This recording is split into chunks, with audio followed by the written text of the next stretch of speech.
This podcast is a proud member of the Paranormality Podcast Network.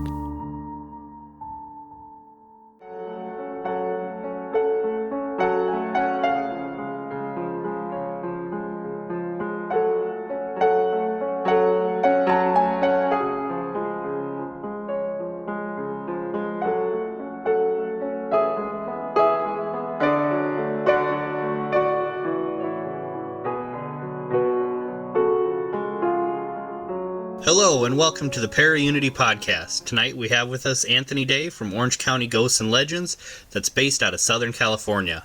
But before we bring Anthony on, let's talk a little bit about that area. Orange County is a region in Southern California with more than 40 miles of coastline. Part of the Los Angeles metropolitan area, it is the third largest, most populated county in California and sixth in the nation. It's known for Anaheim's Disneyland Resort, and nearby in Buena Park is Knott's Berry's Farm. Cities with surf beaches include Huntington Beach with its surfing museum, Newport Beach's boat-filled harbor sits opposite Balboa Peninsula, and Laguna Beach has tide pools and oceanfront Crystal Cove State Park. Orange County was incorporated in August of 1889 and was named Orange County so that this sounded Mediterranean and semi-tropical to the East Coast people. Asking locals to tell you about some seemingly innocent-looking locations around the Orange County, they'll be only too happy to tell you about all the stranger sides of the area. Tales including apparitions, light anomalies, and even unexplained noises will soon have you seeing Orange County in an entirely different light. One place is Red Cross in Anaheim, where the ghost of the caretaker will match up couples, usually by pushing them together, if he deems them a good match. Next is Yorba Cemetery, holding numerous spirits, including one named the Pink Lady. There is also the Katie Wheeler Library in Irvine that is believed to still have Katie and her father James walking the rooms. They also have the Stanley House in Garden Grove, Black Star Canyon in Silverado, and yes, even Disneyland. Who has reported apparitions of a lady that supposedly died on the Matterhorn ride and a weeping child.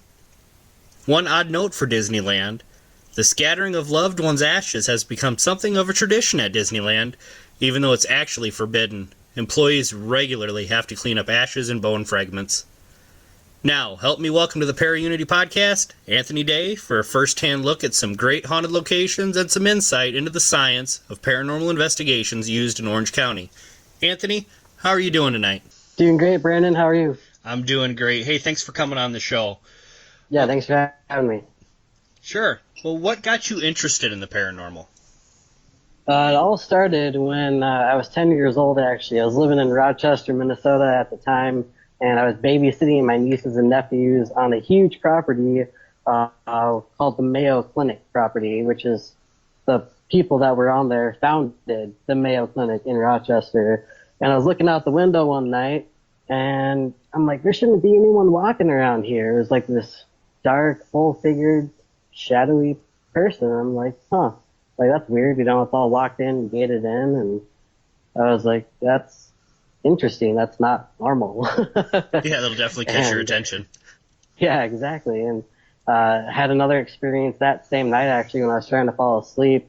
There was a huge, darker than dark mass that came just kind of walking right in front of my face, going upstairs where my nieces and nephew were. And I talked to my brother about it because he kind of mentioned, I think Ghost Hunters was on at that time, or one of those shows, and I was trying to get an understanding of it. He was like, oh, that's, something that they call paranormal. And I was like, what's that? So I Googled and did a bunch of computer research and fell in love with it ever since. Trying to get an understanding. Oh, absolutely. It'll definitely suck you in. Oh, yeah, exactly. Okay, well, you were talking about how even as a kid you were starting to see some of this stuff, and your interest, it sounds like, just continued to grow as you got a little bit older. How long have you actually been investigating? Oh, geez, let's see. I've been investigating since I was 17 years old, and I'm turning 30 this June, so give or take, a long time.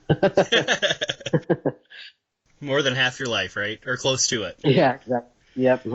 Okay. Well, you said you're originally from up in Minnesota, around the Rochester area. I have some family up that way, so I'm very familiar. Tell me a little bit about your team that you had there. So I had a team there called Paranormal Truth, and it was literally just me and three other coworkers. I blab a lot at work about the paranormal because I get really excited, really stoked about it. I follow news. I follow other podcasts myself. I know someone who's really into it, an investigator, and they're like, "Hey, you like ghost hunting?" And I was like, "Yeah," and we just kind of banded together and wanted to join, and got some promotional materials, and I found a logo designer and kind of got it kicked up off the ground and started doing. Minnesota's a very laid back state, so some locations were harder to get into than others, or say if I was a solo investigator trying to get permission, it would have been a little bit easier. But we had a lot of private residents hit us up and for their interesting stories. So it was just a great thing that kind of came out of nowhere. It was unexpected, and it took off fairly well at a fairly fast pace. Cool. What would have been your favorite place that you'd say in Minnesota that you investigated? I am a cemetery junkie. So we took a road trip, a break during a private resident investigation and went down farther south to St. Peter, Minnesota, and we investigated a notorious cemetery there called Green Lawn Cemetery. And I can tell you, Brandon, when I got to the gate, there was already stuff happening before we even started to investigate. What kind of stuff did you find? Oh my gosh, it was crazy. We actually found, it's known for like rituals and like witches to be there. So we found a little sack by one of the gravestones of a lieutenant colonel. His name is Sanders, and there was like little tools and like a little pentagram medal, and it was like kind of crazy stuff that you only really hear about in movies. There's a lot of rustling, seeing shadows. I felt like there was kind of like an apparition that we all saw at different times because we were setting up our X cam out in the field, cross check to debunk anything or anyone that might be walking around. And we saw the silver mist just kind of walk through all at the same time, but we were at our different stations. We were able to cross check that on the cameras later. So it was really interesting, just really a lot of stuff going on. It's an old cemetery too, so a lot of rich history behind it. Yeah, it sounds like it. It kind of reminds me of a place we have near here. I'm in Iowa, and over by Cedar Rapids, Iowa, there's a little town called Palo. They have a cemetery there. Its nickname is the 13-Step Cemetery because at night a 13th step appears, and they say that there's a portal there that as you walk into the cemetery. But they have like ghost dogs with red eyes that appear and shadows, and there's even a tombstone there that they say is a tombstone of a witch. So there's lots of crazy stuff that shows up there. It kind of reminded me of that. So yeah, very cool. Okay, well, you did your ghost hunting in Minnesota, and then you followed the love of your life out to California. Yep. And now you're rested cozy right there in Laguna Niguel in the Orange County, right? Yes. Okay, and you found a team out there. What's your team out there? So I'm part of a team called Orange County Ghosts and Legends, or as we like to shorten our acronym to OCGL. It was, I actually found it because the love of my life is also on that team, and so she is friends with our director, Chris August. They've been friends for a long time, and I did a preliminary background and, kind of like a little audition and told them what I was good at and got on the team. Sounds good. How many people do you guys have? So right now we're capped at 10. A lot of different people, a lot of different backgrounds, which helps. We have our audio and tech people, we have our research people, so we're all just a close, intimate, nice family now with our different specialties. Yeah, it sounds like it. I was kind of looking at your guys' website a little bit earlier, and I saw that, it sounds like you have a little bit of everything on your team, between historians and researchers to report writers to your investigators and everything else. Yeah, it's neat. Okay. Well, I know you said that you guys are kind of based there in Orange County, but you do cover all of California and some of the surrounding states and stuff. Tell me a little bit about that Orange County area. So our biggest attraction really that we have for our investigations out there is Black Star Canyon. It's so chock full of history, and it's not even just paranormal and ghosts. There's been sightings, UFO sightings out there, and it goes for miles. There's an old mining shaft there. It's just one of our signature locations that we have that a lot of people love going on. So that's our favorite kind of spot. It's a popular spot that's requested often for our tours and events that we do. Yeah, because your guys' team does more than just investigations too, right? Yep, exactly. We do tours, we hold other private events, we'll volunteer at societies that we're a part of, just get a foot out there and, help our guests and our clients out. That's awesome. It's nice to see a team that's able to get out there and do a lot of different stuff in the community. Mm. So with OC, what would you say is your favorite place that you guys have investigated? Oh boy, that's a tough one. I love, I'm sure a lot of people have heard about it. It's the Brackenford Manor and Tudor House in Lake Arrowhead, California. It was an episode done on Ghost Adventures a while back.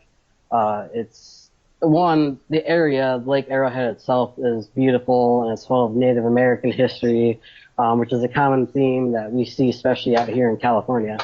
And it was amazing. We had a double lockdown one weekend last year. It was the third annual thing, the first time that I got to be a part of when I joined the team.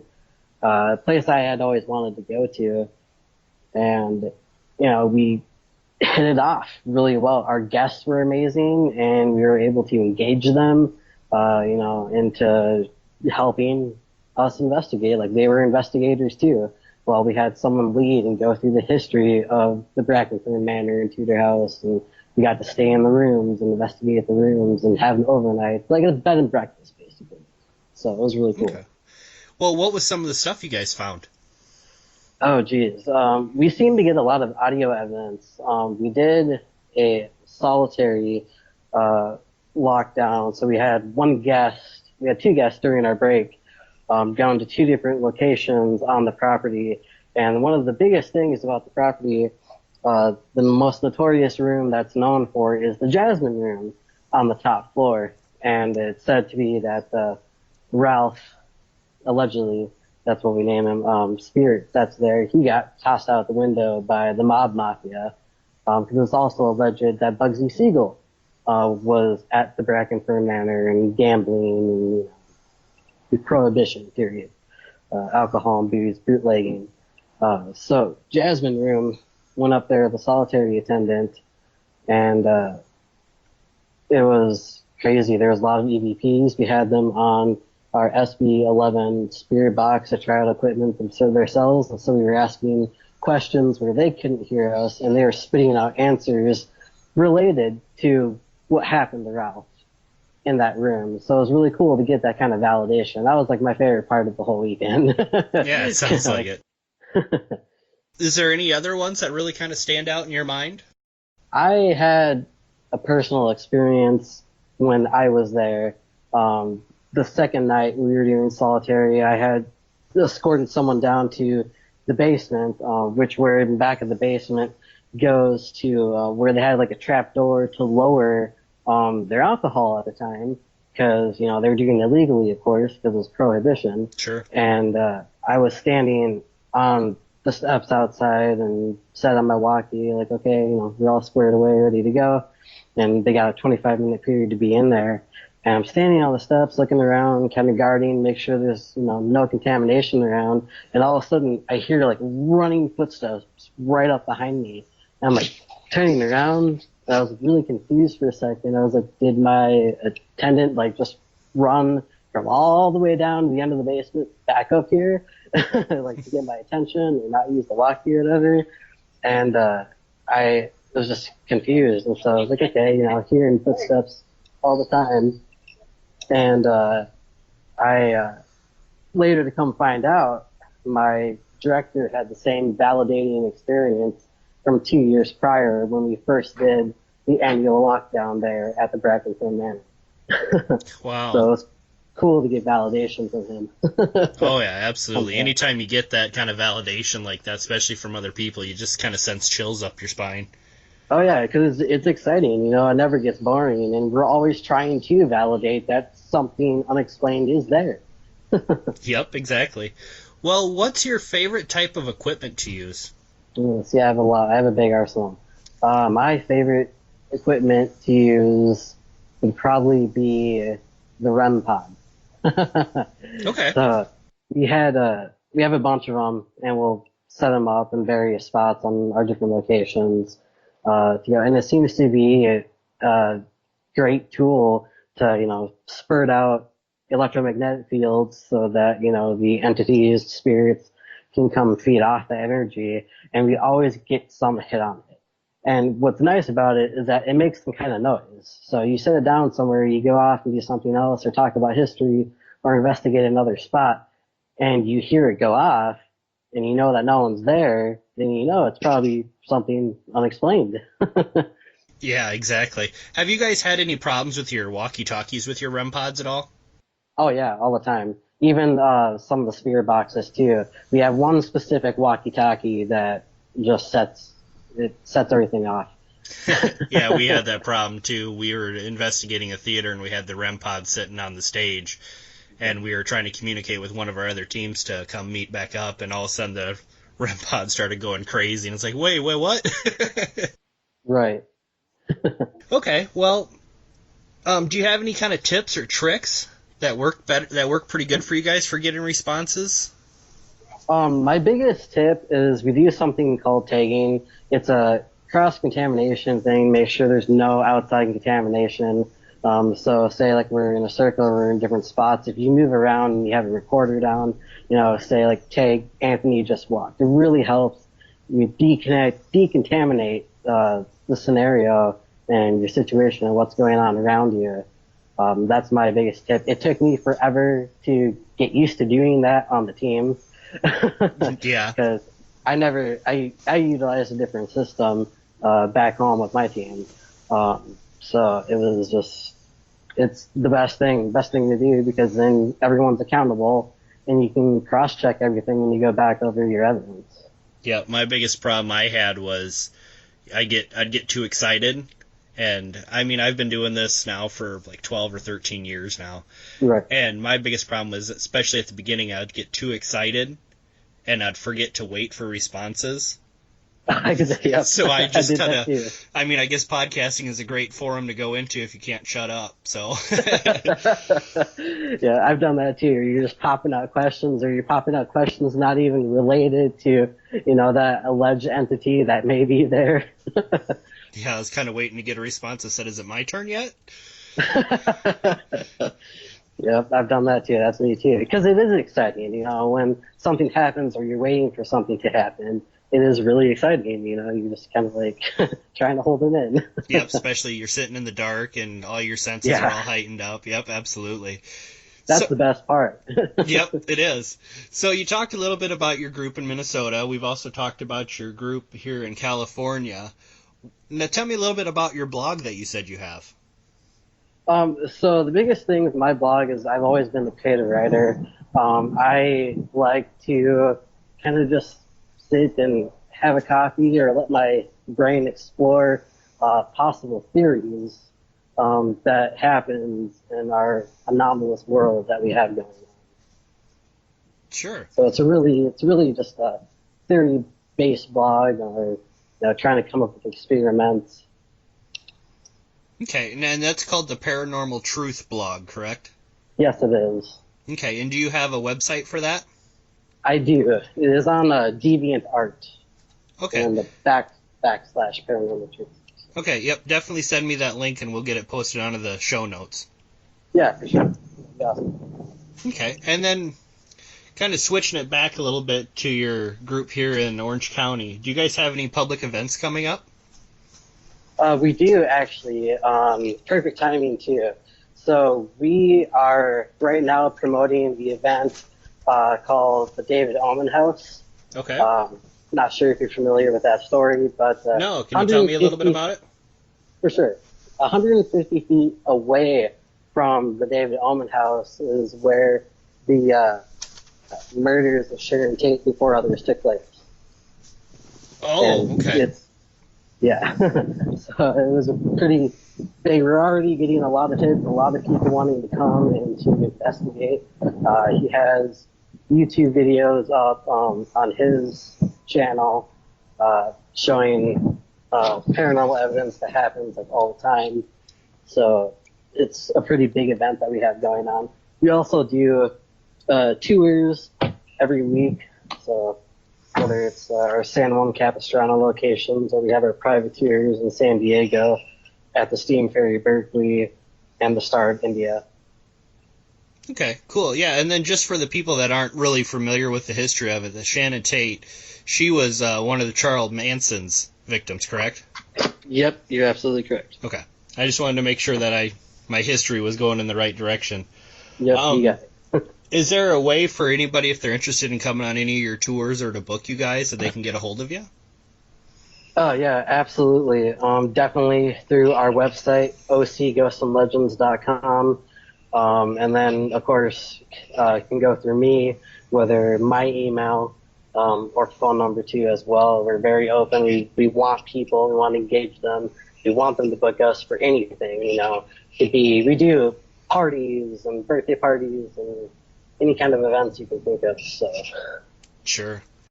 Okay, I know you talked a little bit about doing these public events and the ghost tours and stuff. Do you guys still work on doing in-home investigations for people? Yeah, absolutely. That's more, we get found out by someone, or we'll even mention it too when we go to events, because we go to conventions as well. So we've been to like Zombie Fest and Midsummer Scream and all that to promote, and so we really interact with our guests and hear their stories of what they have going on, and that makes them comfortable enough to feel free and reach out to us for anything that could be happening in their home or wherever their location is. Great. I know a lot of people like to know that they have that somebody that they can turn to. Well, exactly. I mean, normally people are so scared to say something because, we are afraid of things that are unexplained or unknown. Yep, and it always kind of carries that little kind of overshadowing where they don't want to feel like the weird people and don't know who to talk to.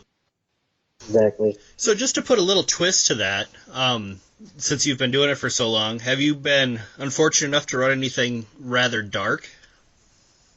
I have back when I was investigating in Minnesota. Our first investigation actually was a coworker, was the client, who cliche scenario, not only used one but two Ouija boards with a friend down in her basement.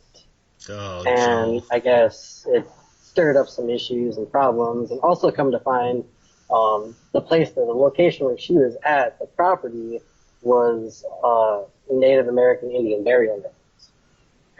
So it's kind of like a double-edged sword. You got a lot coming from, one side with her being immature and not knowing how to close the portal on the board, and then you have the Native Americans that are kind of ticked off because, they sprout up residents there on their property, on their burial grounds.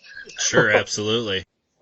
It was a very lengthy investigation, being as she was a close friend of mine. I did everything in my power to help her out. Everyone on my team got affected in a negative way.